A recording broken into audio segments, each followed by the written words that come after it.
Mais père, comment ça mon cœur s'est éloigné de toi? Père, je suis ta fille. Je veux pas aller en enfer. Non, s'il te plaît, papa. Faites alors attention à mes jugements et à vos propres jugements, parce que s'il vous est permis de blasphémer contre le Fils de l'homme, il ne vous sera pas permis de blasphémer contre le Saint-Esprit. Je dis que si vous blasphémez contre moi, cela vous sera pardonné. Mais si vous blasphémez contre le Saint-Esprit que je vous communique, vous serez coupable d'un péché éternel. Vous périrez. Veillez donc à vos pensées, car la vie du royaume ne peut être infestée par ceux qui corrompent l'humanité. Le bonheur de vivre se trouve dans la pureté et non dans la souillure, dans l'esprit saint de l'homme et non dans l'esprit corrompu. Se sanctifier, c'est d'abord circoncire son cœur pour pouvoir pratiquer la loi. Ces règles humaines de l'existence que Dieu a placées dans le cœur de l'homme en le créant. Prenez garde à vous-même de craindre que vos cœurs ne s'apesantissent par les excès du manger et du boire, et par les soucis de la vie, et que ce jour ne vienne sur vous à l'improviste. Car il viendra comme un filet sur tous ceux qui habitent sur la face de toute la terre. Veillez donc et priez en tout temps, afin que vous ayez la force d'échapper à toutes ces choses qui arriveront, et de paraître debout devant le Fils de l'homme. Veillez donc à ne pas perdre votre âme, qui est votre trésor le plus précieux. C'est en raison de cela que Jésus dit « Et que sert-il à un homme de gagner tout le monde s'il perd son âme? Que donnerait un homme en échange de son âme? Car quiconque aura honte de moi et de mes paroles, au milieu de cette génération adultère et pécheresse, le Fils de l'homme aussi aura honte de lui quand il viendra dans la gloire de son Père avec les saints anges. Avec les saints anges. Avec les saints anges. » Indépendant, j'avais mis devant toi la vie et la mort, et tu as choisi de vivre une vie séparée de moi. Et quoi? Pardon? On est où là? Excusez-moi, mais on est où là? C'est quoi cette histoire là? Ça existe pas tout ça, c'est un rêve ou quoi là? Je suis où là? Je t'avais envoyé des personnes te parler de Jésus, mais à cause de ton endurcissement de cœur et ton refus de changer, tu as persisté dans la mauvaise voie. Attendez, quelle mauvaise voie là? Quelle mauvaise voie? Attendez, j'ai fait plein de bonnes choses dans ma vie. Moi, j'ai construit des orphelinats, j'ai aidé plein de gens autour de moi, j'ai adopté des enfants, j'ai jamais tué personne, moi. Qu'en est-il de ces bonnes œuvres? On m'a dit que vous étiez miséricordieux. Indépendant tenta de se justifier en relatant ses bonnes œuvres sur terre. Cependant, c'est par la grâce que nous sommes sauvés par le moyen de la foi. Ce n'est point par les œuvres, afin que personne ne se glorifie. La sentence était irrévocable pour lui. Écoutez-moi, personne m'a dit que j'allais aller en enfer si je n'acceptais pas Jésus, si je ne croyais pas en Jésus. Personne me l'a dit, ça. Non. Je savais pas ce qui allait se passer. Laissez-moi me justifier au moins. Laissez-moi me justifier, je veux pas aller en enfer. Écoutez-moi! Ah! Bonjour à vous tous. Là, je vais vous dire les circoncis et les incirconcis. Pourquoi? Les circoncis, c'est ceux qui sont nés de nouveau. Ils essayent. Après, dans les nés de nouveau, qui est mon frère et qui est ma sœur? Ça aussi. Et les incirconcis, c'est ceux du monde, qui ne sont pas encore venus vers le Seigneur. Donc c'est pour vous tous. Alors je vais revenir sur le livre de l'agneau, à comprendre entre la Bible et le livre de l'agneau, à savoir si c'est une vérité, oui ou non. Alors j'avais à cœur de mettre une partie parce que j'ai prié pour le Seigneur, pourquoi le Seigneur m'a choisi. Et moi-même, je n'avais jamais compris pourquoi j'avais mis Emmanuel. On met, il y a une vérité et on ne sait pas, comme j'ai toujours dit dans les vidéos. Même les païens, des fois, ils disent, il y a une vérité en eux, et ils ne savent même pas pourquoi ils l'ont dit. L'Esprit, il est là, le Seigneur, il est toujours avec nous. Mais des fois, on dit des choses, et on ne sait même pas pourquoi on l'a dit. Et moi, c'était ça. Maintenant, aujourd'hui, j'ai compris. mon rôle, c'est pour apporter une vérité pour ceux qui sont aveugles, sourds et muets, qui ont le cœur très fragile, ne savent plus où aller. Qui dit la vérité? Quel est le chemin? Bien sûr que nous sommes à la fin des temps, c'est pas la fin du monde. On doit se préparer et Dieu nous avertit avec plusieurs songes que quand je regarde sur YouTube, il y a beaucoup d'hommes et de femmes qui reçoivent des songes. Et quand je lis des commentaires, j'ai dit, mais Seigneur, regarde. Eux-mêmes disent, j'ai reçu moi aussi. D'autres, moi aussi, moi aussi. Et ils ne veulent pas témoigner. Ils écrivent, mais ils ne veulent pas témoigner. Quelle honte qu'ils font devant le Seigneur. Mes frères et sœurs, et ceux du monde, parce que Dieu choisit aussi les incirconcis, ceux qui ne sont pas venus au Seigneur, parce qu'il veut toute la gloire. Et donc vous recevez des songes. Venez, parlez, témoignez, s'il vous plaît. Le monde doit savoir qui est Jésus, qui est Dieu. Et ces choses, quand ils vont arriver, c'est trop tard. Je l'ai dit, la colère ne vient pas à ses enfants. Il va les protéger, comme le temps de Noé. Le temps de Noé, il y avait un seul. Mais il pouvait à travers Noé. Seulement, ces gens-là, ils rigolaient. Ils rigolaient pourquoi? Parce que Noé, pour eux, il disait, au lieu de faire ça à côté de la mer, il le fait dans le bois. Comment il va le tirer pour le ramener à la mer? Quelle intelligence de l'homme! C'est ce qui se passe aujourd'hui. Aujourd'hui, on doit connaître la vérité, savoir si ce livre apporte la lumière, oui ou non. C'est là la persévérance à la fin des temps. C'est là qu'on doit tenir la parole jusqu'au bout. Ce serait trop facile. Elle est où la persécution de l'Église? Elle sera persécutée. S'ils n'ont pas cru quand Jésus est venu, évidemment, nous ne croirons pas non plus à ce livre. C'est idem, hein. Mais il y en aura peu, tout simplement. La vérité, c'est la vérité. Le Père et le Fils n'ont jamais menti. Et si ces choses doivent arriver, ils doivent arriver. Et si ça va en refroidissant, ça sera ainsi. Et s'il y en aura peu, ça sera aussi ainsi. Et quand Jésus viendra, y aura-t-il encore la foi sur terre? Parce que ça sera ainsi. C'est comme ça. Réveillez-vous.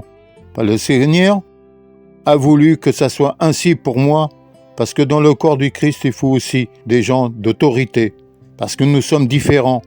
Certains vont apporter avec l'amour, parce que la personne, elle est faible. Nous ne pouvons pas non plus donner une autorité. On va le prendre par amour, par tendresse et le cœur. Mais certains, il faut donner une gifle, parce que c'est une âme, parce qu'il faut un jugement. Et le jugement, il faut un témoin. Dieu veut, à travers nous, qu'on donne la vérité. Et Dieu vous dira, je vous ai envoyé mes serviteurs, et vous ne l'avez pas écouté. Et vous direz, je ne savais pas. Vous aurez que les yeux à pleurer après. Tant pis pour vous. Pour ceux qui ont le cou raide. Et moi, je m'en fous, moi. Je continue et je tiens ma couronne jusqu'au bout. Et qu'est-ce que vous croyez? Que vous croyez que c'est comme ça? L'Église, elle sera persécutée. Dieu a laissé un temps pour voir un peu. Mais pour ceux qui sont pour la fin, on doit choisir le chemin. De quel côté nous sommes maintenant? Donc on va voir un peu si l'Écriture dit la vérité par rapport à la Bible. Et comme je dis, il n'a jamais renié la Bible. Jamais. Jésus, quand il est venu, il n'a jamais renié la loi de Moïse. Fait la même chose, mon frère. Il renie jamais le Nouveau Testament. Évidemment, l'Ancien aussi. Et on va voir un peu dans le chapitre 10. Qu'est-ce qu'il dit pour ceux qui n'ont pas acheté le livre et qui veulent écouter d'abord? On va voir un peu. Dans le chapitre 10, la circoncision du cœur. Je veux seulement dire ça. Alors, je vais faire de mon mieux pour lire, parce que Dieu m'a choisi, pour éprouver ceux qui se disent enfants de Dieu. Il n'en fout. Il veut que ça soit ainsi et pas autrement. Alors, qu'est-ce qui dit l'Écriture? Les Écritures étaient donc véritables, dites-vous? Sommes-nous vraiment en présence du Fils de l'homme, qui est aussi appelé l'agneau? Ne nous sommes pas plutôt en train de faire un songe? Non, vous ne faites pas un songe, car vous êtes au soir du monde où vous assistez à l'accomplissement des Écritures. Depuis toujours, Abel est la figure de l'homme de bien et Caïn la figure de l'homme de mal. Tous deux représentent le Saint-Esprit et celui qui ne l'est pas, et nos deux êtres ayant existé. Mais aujourd'hui, il est venu l'heure où ils vont se séparer, parce que les saints, à l'image d'Abel, m'écouteront et agiront en fonction de mes conseils, tandis que les autres, à l'image de Caïn, ne pouvant le faire, disparaîtront du monde. Dans ce sens, l'Écriture dit « Ceux qui ne croiront pas ne subsisteront pas ». Or, pour croire, il faut comprendre. Pour comprendre, il faut écouter le Fils. Et pour écouter, il faut être Saint-Esprit. Le Saint est celui qui circoncise le cœur, est bon et patient. Il n'y a point d'autre genre de saint sur la terre et dans le ciel, ni de l'autre forme de sainteté. Celui qui est saint d'esprit aujourd'hui descend du ligné et des justes, qui avaient en eux les vertus acquises par la mise en pratique de la loi de Moïse. Il est un enfant d'Abraham qui entendra la voix du Fils, saisira tout ce qu'il dit et le suivra jusque dans le royaume. Quel que soit cet homme et cette femme, ils seront sauvés, parce que sont les bonnes pierres que je viens ramasser pour bâtir le temple de celui donc le ciel et le trône, et la terre le marchepied, de celui qui attend sa demeure et le lieu de son repos. Alors là, je vais vous dire, tout simplement, de quel côté qu'on est maintenant. D'Abel ou de Caïn? Quel chemin vous allez prendre maintenant? Eh oui, nous devons savoir si nous sommes à la fin des temps, oui ou non. Quand Jésus dit « il arrive bientôt », c'est qu'on doit se préparer avant qu'il arrive. C'est ça. Il nous avertit comme le temps de Noé, puisqu'il a dit « ça sera comme le temps de Noé et comme le temps de Lot ». La parole, c'est la parole. Le Père et le Fils n'ont jamais menti. Et ces choses, s'ils doivent arriver, ils doivent arriver. Noé, il a passé son temps à construire. Il était seul. Qu'est-ce qui va se passer à la fin? Nous serons peu, idem. Vous prenez quel chemin maintenant? C'est là que ça devient dangereux maintenant. Et c'est pour ça, dans ce livre, que j'ai déjà dit et redit, si vous n'ouvrez pas le cœur, c'est là que le Seigneur va commencer à vous tester. Les paroles, c'est les paroles, mais Dieu voit le cœur. On l'appellera dernière minute. C'est donc le regard dubitatif que dernière minute se présenta devant le trône. Dernière minute. Je t'avais appelé à faire de grandes choses durant ta mission terrestre. Mais je connais rien à tout ça, moi. J'ai croisé ce jeune dans la rue, il y a quelques semaines, qui m'a parlé de Jésus, qui m'a dit que Jésus est mort par amour pour moi, de mon identité en Christ. Et naturellement, j'ai cru à cette parole. Aujourd'hui, je suis là, mais je vous assure que si on m'avait dit ça plus tôt, j'aurais gagné énormément de temps dans ma vie. J'aurais accompli les plans qui étaient prévus pour moi. Pourquoi tous ceux qui croient en toi ne témoignent pas de leur foi? Pourquoi? En effet, quiconque invoquera le nom du Seigneur sera sauvé. Dernière minute a fait le bon choix, peu de temps avant sa mort. En répondant à cet appel au cours de sa vie, son âme sera dans le repos pour l'éternité. Mais chacun recevra sa propre récompense, selon son propre travail. Voilà pourquoi les portes du paradis lui seront ouvertes, mais aucune récompense ne lui sera accordée. Maintenant, je vais passer au chapitre 9, verset 24. L'esprit de Manuel. Voilà, ça, j'aime bien. Sachez quelque chose, que quand vous lisez la Bible, vous savez que Jésus parlait. Eh bien, c'est idem sur le livre de l'agneau, croyez-moi. C'est là qu'il faut faire la différence entre l'homme, le frère, ce frère qui a écrit, qui l'a entendu, mais à travers lui, il y avait aussi le Seigneur qui parlait. C'est là qu'il faut comprendre qui parle après. Est-ce que c'est lui ou Emmanuel? D'accord? C'est là toute la différence qu'il faut bien comprendre. Et c'est là aussi que j'avais bien compris que quand j'ai commencé à lire le livre, j'avais ouvert mon cœur. J'avais compris là où il parlait. Et j'avais bien dit, mais Seigneur, mais tu parles là, c'est toi? C'est toi. Je te reconnais. Et voilà. Alors on va voir. Qu'est-ce qu'il va dire? Alors sachez qu'il y a il y a mon frère, votre frère, qui parle, et Jésus. Bien que plusieurs attendent le Sauveur que les Écritures annoncent pour les temps de la fin, nul ne sait comment ni sous quelle forme il viendra. Et pour beaucoup, il sera une pierre d'échappement et un rocher de scandale, comme c'est écrit. Car parmi ceux qui espèrent à sa venue, les uns scrutent le ciel pour voir s'il n'arrive point à travers les nuages. Le pape, il s'est acheté un télescopite infrarouge, et en plus, Lucifer, il s'appelle. Vous pouvez aller voir, hein. Il le regarde. Donc il dit la vérité. D'autres se manifestent en faisant des signes de croix, comme les footballeurs. Ils rentrent dans le stade à croix, et quand ils ont marqué le but, merci Seigneur. Bon. Et d'autres s'imagraient pour montrer leur foi et qu'ils ne les oublient point. D'autres encore disent, en signifiant qu'il ne peut plus venir, il est parmi nous depuis 2000 ans. Ces derniers oublient toutefois que Jésus dit à la fin du livre, « Voici, je viens bientôt, et ma rétribution est avec moi, pour rendre à chacun selon ce qu'est son œuvre. » Mais en vérité, ce qui le redoute le plus, c'est qu'il arrive à travers un homme. Cela parce que les hommes ténèbres sont si vaniteux qu'il leur sera difficile d'accepter d'être redressés par l'un d'eux. D'autant qu'il s'exprime avec une mâchoire d'âne et rougit comme un lion. Toutefois, pour que l'on sache quel est celui qui, comme Moïse, viendrait frapper la terre de sa parole comme d'une verge, l'Écriture dit par Ésaïe, « L'Esprit de l'Éternel reposera sur lui. Esprit de sagesse et d'intelligence, esprit de conseil et de force, esprit de connaissance et de crainte de l'Éternel. Il respirera la crainte de l'Éternel. Il ne jugera point sur l'apparence, il ne prononcera point sur un oui-dire. Mais il jugera les pauvres avec équité, et il prononcera avec droiture sur les malheureux de la terre. Il frappera la terre de sa parole comme d'une verge, et du souffle de ses lèvres il fera mourir le méchant.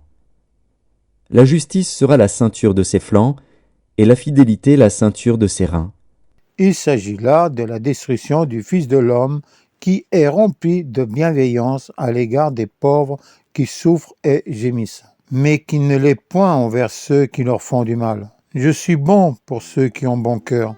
Je ne suis pas bon pour ceux qui ont un cœur mauvais. Acceptez donc ma voix, soit cette épée qui n'est point dirigée contre vous les malheureux, mais contre ceux qui vous font souffrir et qui perdent la terre à ses habitants. Quand on n'a pas encore reçu le pain du ciel pour nourriture de l'esprit, on jeûne, et vous avez jeûné jusqu'à moi, car la manne que Moïse donna à vos pères n'a pu vous rassasier. Moi, je suis le pain vivant qui descend du ciel, et quand vous m'aurez mangé, vous n'aurez jamais plus faim et ni soif.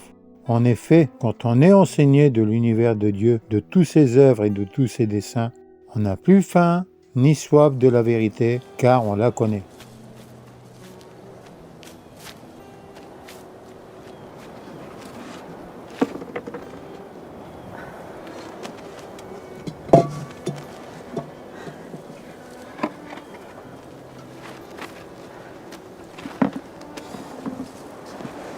Donne-moi à boire.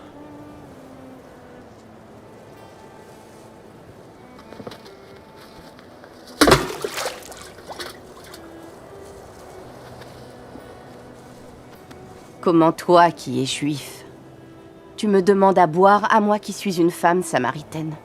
Les Juifs n'ont pas de relation avec les Samaritains. Si tu connaissais le don de Dieu, et qui te dit « Donne-moi à boire », tu lui aurais toi-même demandé à boire et il t'aurait donné de l'eau vive.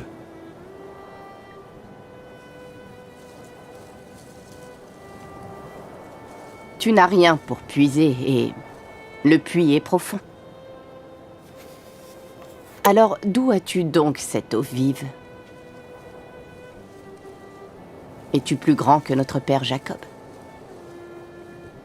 qui nous a donné ce puits et qui en a bu lui-même, ainsi que ses enfants et ses troupeaux? Quiconque boit de cette eau aura encore soif. Mais celui qui boira de l'eau que je lui donnerai n'aura jamais soif. Et l'eau que je lui donnerai sera en lui comme une source d'eau qui jaillira jusque dans la vie éternelle.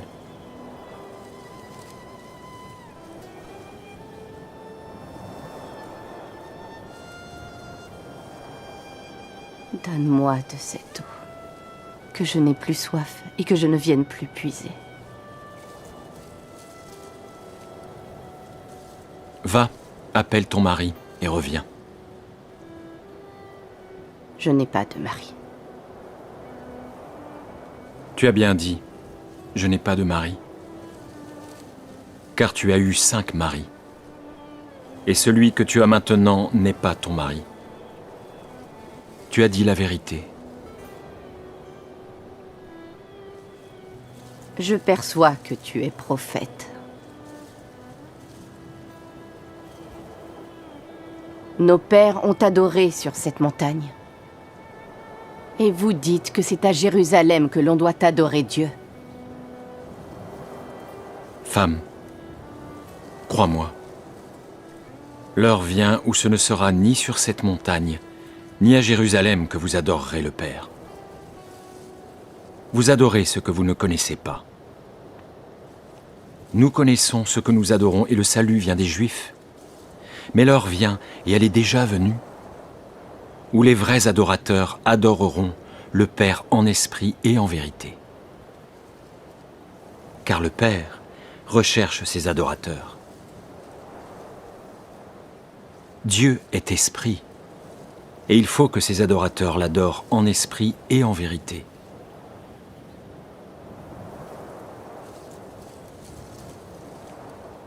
Je sais que le Messie doit venir.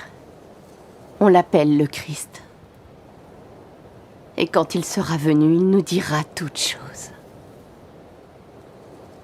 Moi qui te parle, je le suis. On l'appellera Double Vie. Double vie. Tu avais pourtant bien commencé la course. Pourquoi ton cœur s'est-il éloigné de moi? Mais Père, comment ça mon cœur s'est éloigné de toi? J'ai eu la foi en Jésus. J'ai cru en toi. J'ai engendré des jeunes filles dans la foi. J'ai fait mon ministère, Père. J'ai prié pour des malades. Ils ont été guéris par ton nom, Seigneur. La parole de Dieu nous avertit qu'au jour du jugement, plusieurs personnes diront « Seigneur, Seigneur, n'avons-nous pas fait beaucoup de miracles par ton nom ?» Alors Dieu leur dira ouvertement « Je ne vous ai jamais connu. Retirez-vous de moi, vous qui commettez l'iniquité. » Le châtiment de double vie sera plus dur que celui d'un dépendant, selon ce que Jacques avait annoncé, qu'il n'y ait pas parmi vous un grand nombre de personnes qui se mettent à enseigner, car ceux-là seront jugés plus sévèrement. Mais Père, je suis ta fille. Pardon, mon père. Non, s'il te plaît, papa. Que les femmes se taisent dans les assemblées, car il ne leur est pas permis d'y parler, mais qu'elles soient soumises, selon que le dit aussi la loi. Si elles veulent s'instruire sur quelque chose, qu'elles interrogent leur mari à la maison, car il est malséant à une femme de parler dans l'Église. Est-ce de chez vous que la parole de Dieu est sortie? Ou est-ce à vous seul qu'elle est parvenue? Il y a un seul Dieu, et aussi un seul médiateur entre Dieu et les hommes, Jésus-Christ, homme. Je veux aussi que les femmes, vêtues d'une manière décente, avec pudeur et modestie, ne se parent ni de tresses, ni d'or, ni de perles, ni d'habits somptueux, mais qu'elles se parent de bonnes œuvres, comme il convient à des femmes qui font profession de servir Dieu. Que la femme écoute l'instruction en silence, avec une entière soumission.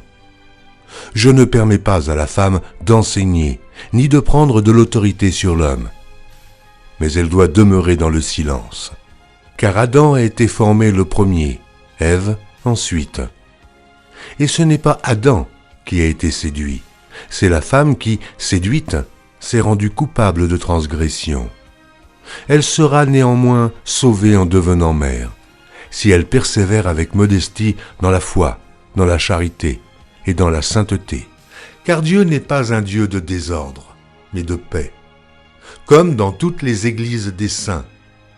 Si elles veulent s'instruire sur quelque chose, qu'elles interrogent leur mari à la maison, car il est malséant à une femme de parler dans l'église. Le juste juge la qualifiera de cœur fidèle. Cœur fidèle, Oui, Père, avance mon enfant. j'ai attendu ce moment toute ma vie. Ai-je manifesté les fruits que tu attendais? Ai-je été trouvé bon et fidèle? Si ce n'est pas le cas, je te demande sincèrement pardon. Selon qu'il est écrit, vous obtiendrez le salut de vos âmes au prix de votre foi. Cœur fidèle rejoindra le Père. Cependant, elle fut surprise de voir que Dieu l'avait appelée à mettre en place une multitude de choses comme une fondation pour les femmes veuves de son pays.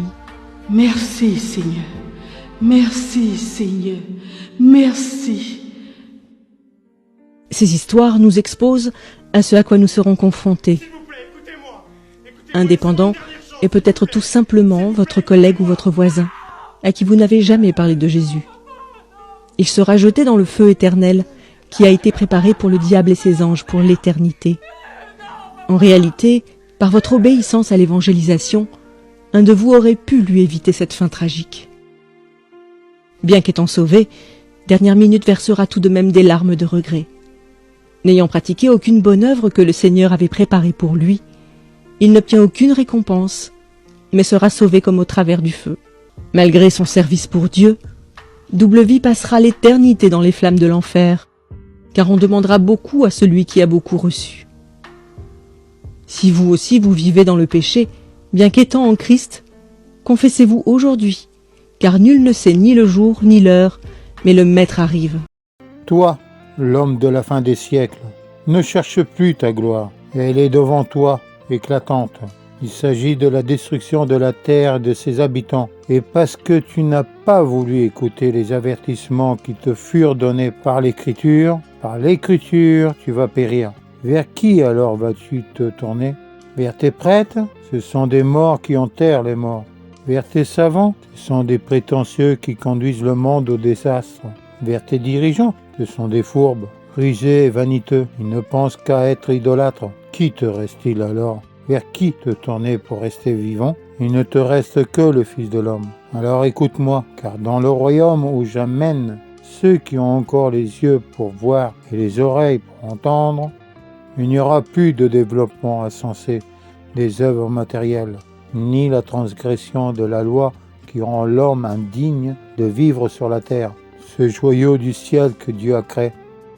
Bien qu'affaibli par ceux qui vous dirigent, vous pouvez néanmoins saisir que Dieu n'a pas créé une terre magnifique et des hommes sur terre pour que les machines jettent les hommes par-dessus bord, ainsi que les animaux, les forêts, les plantes et tout ce qui fait la joie de vivre. Il va donc falloir changer votre conception de la vie et du monde et établir de nouveaux rapports avec le Très-Haut. Pour l'instant, pensez à Noé et au monde de quel on vit.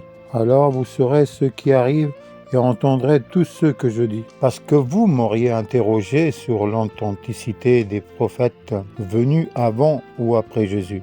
J'ai dit que j'en parlerai, mais après que vous aurez saisi certaines choses. Ce qui vient d'être fait avec l'explication du serpent qui n'a été montré qu'à Moïse et à Emmanuel. Et il n'a pas été montré à d'autres, ni à plusieurs autres. Entendez donc ce qu'il y a eu lieu d'entendre au sujet de l'authenticité de ceux qui dirent ou disent être prophètes. Car quiconque ignore la signification de ce serpent ne peut connaître la prophétie.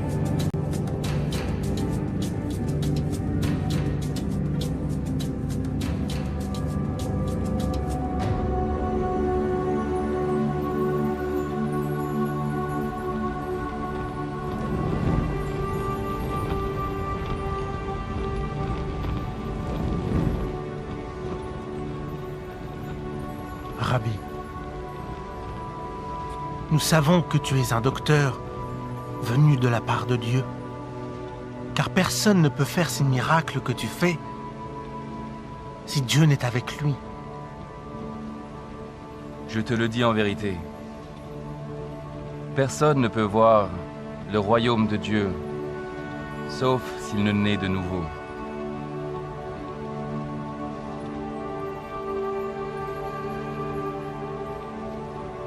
Mais comment un homme peut-il naître quand il est vieux? Impossible.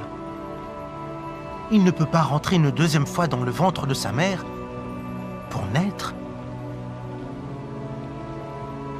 Personne ne peut entrer dans le royaume de Dieu, sauf s'il est né d'eau et d'esprit. Ce qui est né de la chair est chair, et ce qui est né de l'esprit est esprit.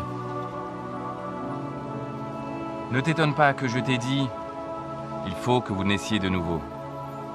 Le vent souffle où il veut, et tu en entends le bruit, mais tu ne sais d'où il vient ni où il va.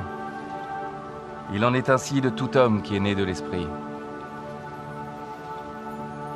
Comment est-ce possible? Vous avez parlé contre Dieu l'Éternel Tout-Puissant. Vous avez péché contre le Saint d'Israël. Il a envoyé les serpents parmi vous.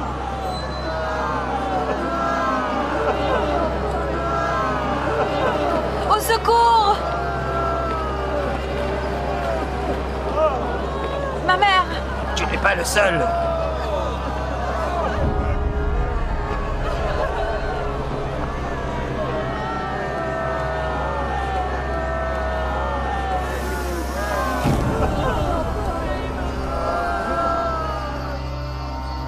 Je ne trouve personne.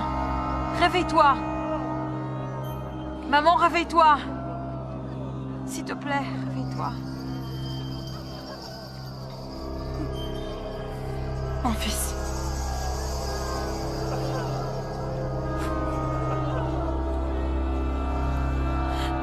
Appelle Moïse. Nous avons péché. Je ne te laisse pas. Je ne te laisse pas. Non. Va. On y va ensemble. Va. Lève-toi, s'il te plaît. Je t'en prie. Benjamin, vas-y. Allez.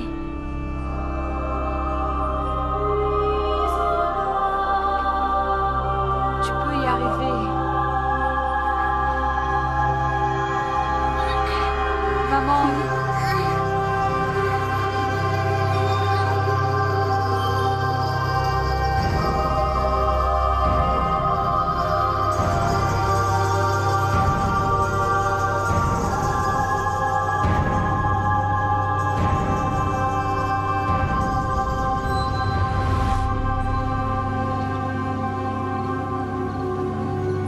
Comment est-ce possible?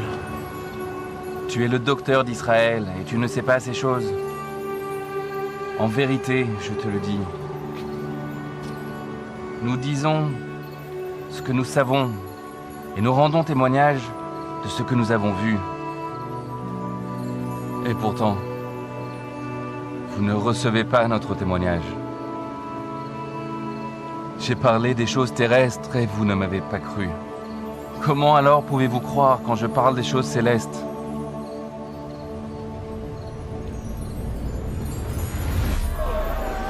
Nous avons péché contre l'Éternel.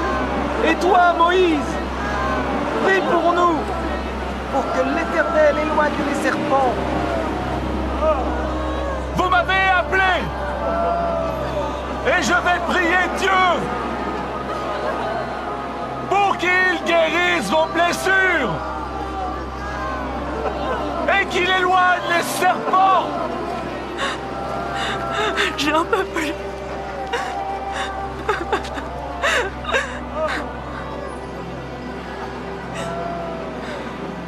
Il ne faut pas s'arrêter.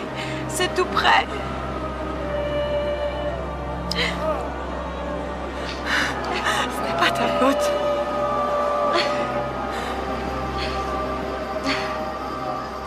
Courage. L'Éternel va te guérir. Je reviens.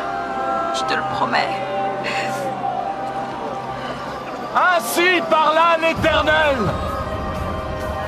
Fais-toi un serpent de bronze.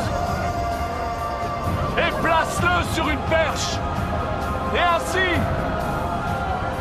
quiconque aura été mordu, s'il regarde le serpent, il vivra.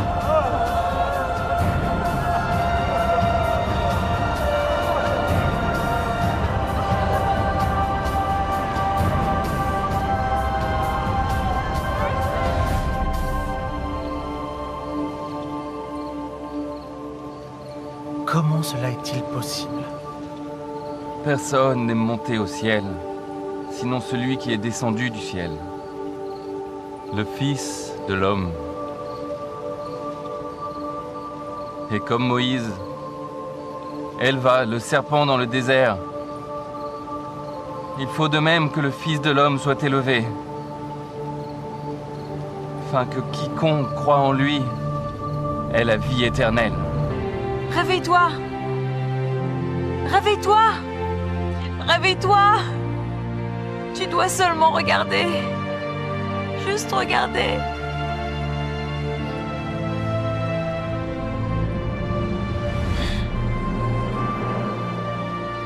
Nicodème,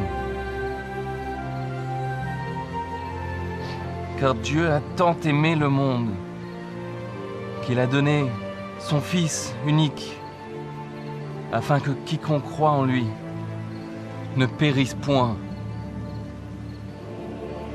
mais qu'il ait la vie éternelle. Dieu en effet n'a pas envoyé son Fils dans le monde pour condamner le monde, mais pour que le monde soit sauvé par lui.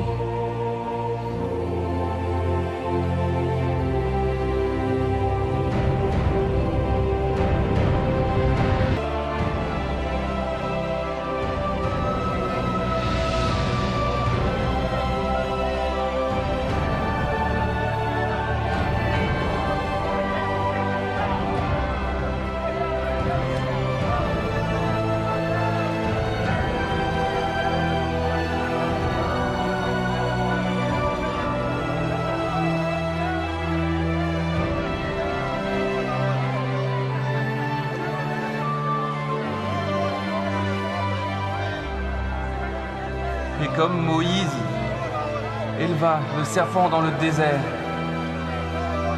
il faut de même que le Fils de l'homme soit élevé, afin que quiconque croit en lui ait la vie éternelle.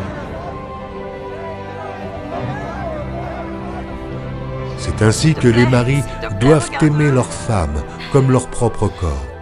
Celui qui aime sa femme s'aime lui-même. Marie, aimez vos femmes, comme Christ a aimé l'Église et s'est livré lui-même pour elle. Du reste, que chacun de vous aime sa femme comme lui-même et que la femme respecte son mari.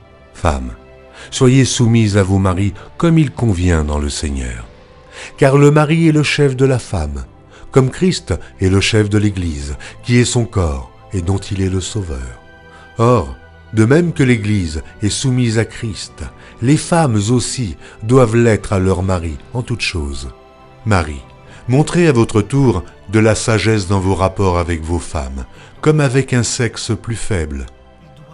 Honorez-les comme devant aussi hériter avec vous de la grâce de la vie. Qu'il en soit ainsi, afin que rien ne vienne faire obstacle à vos prières. Enfin, soyez tous animés des mêmes pensées et des mêmes sentiments, pleins d'amour fraternel, de compassion, d'humilité. Ne rendez point mal pour mal, ou injure pour injure. Bénissez au contraire, car c'est à cela que vous avez été appelés, afin d'hériter la bénédiction. Qu'avez-vous appris de cette histoire? Comment pouvez-vous appliquer cette histoire à votre vie? Laissez-moi vous raconter certaines des choses que j'ai apprises de cette expérience, ce que Dieu m'a enseigné. J'étais perplexe à propos de cet homme nommé Jésus. Je savais qu'il était un docteur de Dieu, mais je devais en savoir plus sur sa personne. Jésus m'a dit que je devais naître de nouveau. Il m'a dit que je ne pouvais pas voir ni entrer dans le royaume de Dieu à moins que je ne sois né d'eau et d'esprit. Ces mots m'ont beaucoup troublé parce que je voulais faire partie du royaume de Dieu. Tout d'abord, je n'ai pas compris quand Jésus disait que le Fils de l'homme devait être élevé tout comme Moïse éleva le serpent. Dans le désert, Dieu laissa vivre les hommes qui avaient reconnu leur péché et regardé le serpent de bronze sur la perche. Ah! Mais lorsque j'ai vu Jésus élevé sur la croix, ces paroles ont à nouveau traversé mon esprit. Il faut de même que le Fils de l'homme soit élevé, afin que quiconque croit en lui ne périsse pas, mais ait la vie éternelle. Croyez-vous que Jésus est le Fils de Dieu, le Messie, celui qui est venu pour vous donner la vie éternelle?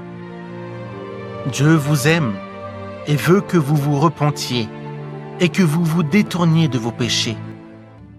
À vous donc comprendre que signifie élever le serpent dans le désert. Moïse en effet élevait ce serpent au ciel, mais vous ne l'avez pas vu. Maintenant je vais sur le chapitre 35, verset 32. On va voir un peu ce qu'il dit mon frère au sujet d'Adam et Ève, le commencement, pour arriver à tout ça. Alors, Dieu a défendu à l'homme de manger de l'arbre de la connaissance, parce qu'en vérité, l'homme en serait venu à saisir le serpent qui montre en grand qui nous sommes, d'où nous venons et où nous allons. Or, il ne fallait pas que l'homme connaisse la vérité, parce que le blé et l'ivraie devaient d'abord croître l'ensemble jusqu'à la fin des siècles, pour qu'il y ait récolte et que l'ivraie soit jetée dans les temps de feu pour toujours. Je parle des circoncis et des incirconcis, sûrement, ainsi que la fin du monde. Mais je sais que vous avez le cou raide, et vous ne comprenez pas toujours ce que l'on vous dit. Cela parce que les longs mensonges habitent encore vos pensées. Et maintenant, vous entendez pourquoi Dieu dit à l'homme que le jour où ses yeux ouvriront, il mourra. Il en est ainsi, parce qu'on ne peut plus vivre avec les yeux ouverts dans un monde des ténèbres où la folie s'est emparée de tous les habitants. On meurt parce qu'avec la connaissance, on ne peut plus aller comme on faisait au temps de l'ignorant. C'est pourquoi ce fameux serpent-là, qui parle mieux qu'une bouche, dit à la femme, « Vous ne mourrez point, car vous serez comme des dieux, connaissant le bien et le mal. » N'est-ce point ce qui vous dit, femme, au terme de 6 jours? Vous ne rendrez pas l'âme, assurément, et vous continuerez de respirer. Mais je vous le dis, avec les yeux ouverts, plus rien ne sera pareil. Ne soyez pas craintive, parce que la connaissance vous remplira peu à peu d'une joie nouvelle, et il fera s'enfuir l'iniquité devant vos pieds. Voilà, le livre de l'agneau, c'est un trésor. Le livre, c'est la fin des temps. Il est venu pour nous apporter la vérité qui était cachée. Mais c'est votre âme, c'est votre choix, c'est votre vie éternelle. Certains ne vont pas l'accepter. Il a bien raison, mon frère, quand il disait, au commencement, il y a déjà la moitié qui vont partir. Et à chaque fois qu'on va avancer, il y en a qui vont arrêter de lire. C'est ça la persévérance. Et évidemment, c'est pour ça que Jésus a dit « Rentrez par la petite porte ». Quelqu'un lui dit « Seigneur, n'y a-t-il que peu de gens qui soient sauvés ?» Il leur répondit « Efforcez-vous d'entrer par la porte étroite, car je vous le dis, beaucoup chercheront à entrer et ne le pourront pas. » Je vous ai donné les témoignages. Comment Jésus est venu sur mon site et je l'ai reçu et je l'ai accepté parce que moi j'ai ouvert le cœur. Il a dit qu'il mettrait la crainte à ses enfants dans le cœur. Je leur donnerai un même cœur et une même voix, afin qu'ils me craignent toujours, pour leur bonheur et celui de leurs enfants après eux. Je traiterai avec eux une alliance éternelle. Je ne me détournerai plus d'eux, je leur ferai du bien, et je mettrai ma crainte dans leur cœur, afin qu'ils ne s'éloignent pas de moi. Il a dit, Dieu voit au cœur. Et l'Éternel dit à Samuel, « Ne prends point garde à son apparence et à la hauteur de sa taille, car je l'ai rejeté. L'Éternel ne considère pas ce que l'homme considère. L'homme regarde à ce qui frappe les yeux, mais l'Éternel regarde au cœur. » Et de le mettre en pratique. Mettez en pratique la parole, et ne vous bornez pas à l'écouter, en vous trompant vous-même par de faux raisonnements. Car si quelqu'un écoute la parole et ne la met pas en pratique, il est semblable à un homme qui regarde dans un miroir son visage naturel et qui, après s'être regardé, s'en va et oublie aussitôt qui il était. Ce ne sont pas, en effet, ceux qui écoutent la loi qui sont justes devant Dieu, mais ce sont ceux qui la mettent en pratique qui seront justifiés. C'est trop facile avec la bouche des serpents. Satan, il connaît par cœur la Bible. Lui, il va vous ramener à un endroit où, tiens, c'est écrit là. C'est écrit comme ça. Oui, à la manière de la chair, vous le comprenez. Mais pas en esprit. Et comme la parole, il dit, on ne peut pas vivre en chair et en esprit. C'est l'un ou l'autre. Ou le monde de Satan, les ténèbres, ou le monde du Seigneur, la lumière. Satan fait un ravage. C'est à cause des élus qui vient avant. Sinon, il séduirait tout le monde, même moi. Car il s'élèvera de faux Christ et de faux prophètes. Ils feront de grands prodiges et des miracles, au point de séduire, s'il était possible, même les élus. Et si ces jours n'étaient abrégés, personne ne serait sauvé. Mais à cause des élus, ces jours seront abrégés. Voici, je vous l'ai annoncé d'avance. Femmes, soyez soumises à vos maris comme il convient dans le Seigneur. Maris, aimez vos femmes et ne vous aigrissez pas contre elles. Examinez ce qui est agréable au Seigneur. Et ne prenez point part aux œuvres infructueuses des ténèbres, mais plutôt condamnez-les. Car il est honteux de dire ce qu'ils font en secret. Mais tout ce qui est condamné est manifesté par la lumière, car tout ce qui est manifesté est lumière. C'est pour cela qu'il est dit « Réveille-toi, toi qui dors. Relève-toi d'entre les morts et Christ t'éclairera. Prenez donc garde de vous conduire avec circonspection, non comme des insensés, mais comme des sages. Rachetez le temps, car les jours sont mauvais. Revêtez-vous de toutes les armes de Dieu, afin de pouvoir tenir ferme contre les ruses du diable. Car nous n'avons pas à lutter contre la chair et le sang, mais contre les dominations, contre les autorités, contre les princes de ce monde de ténèbres, contre les esprits méchants dans les lieux célestes. C'est pourquoi, prenez toutes les armes de Dieu, afin de pouvoir résister dans le mauvais jour et tenir ferme après avoir tout surmonté. Tenez donc ferme. Recherchez la paix avec tous et la sanctification. Sans elle, personne ne verra le Seigneur. Veillez à ce que personne ne se prive de la grâce de Dieu, à ce qu'aucune racine d'amertume produisant des rejetons ne cause du trouble et que beaucoup n'en soient infectés. Veillez à ce qu'aucun de vous ne fasse preuve d'immoralité sexuelle ou ne se montre profanateur comme Ésaü, qui pour un seul repas vendit son droit d'aînesse. Au contraire, vous vous êtes approchés du mont Sion, de la cité du Dieu vivant, la Jérusalem céleste et ses dizaines de milliers d'anges en fête, de l'assemblée des premiers-nés inscrits dans les cieux. Vous vous êtes approchés de Dieu qui est le juge de tous, des esprits des justes parvenus à la perfection, de Jésus qui est le médiateur d'une alliance nouvelle et du sang d'aspersion porteur d'un meilleur message que celui d'Abel. Prenez garde, ne refusez pas d'écouter celui qui parle. Car les hommes qui ont rejeté celui qui les avertissait sur la terre n'en ont pas réchappé.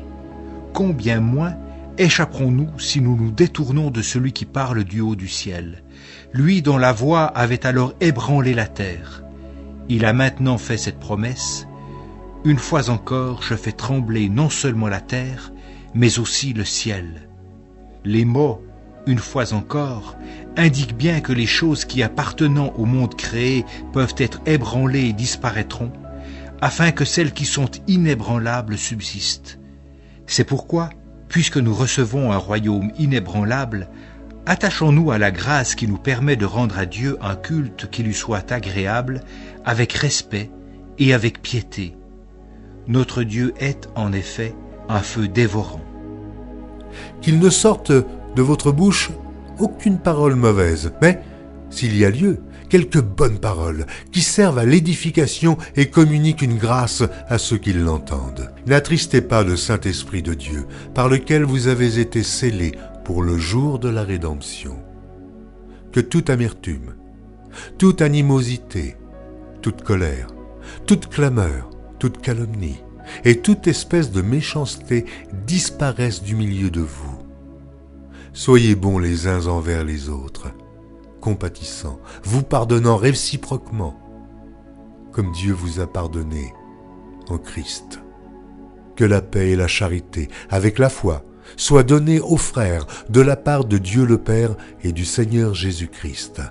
Que la grâce soit avec tous ceux qui aiment notre Seigneur Jésus-Christ, d'un amour inaltérable.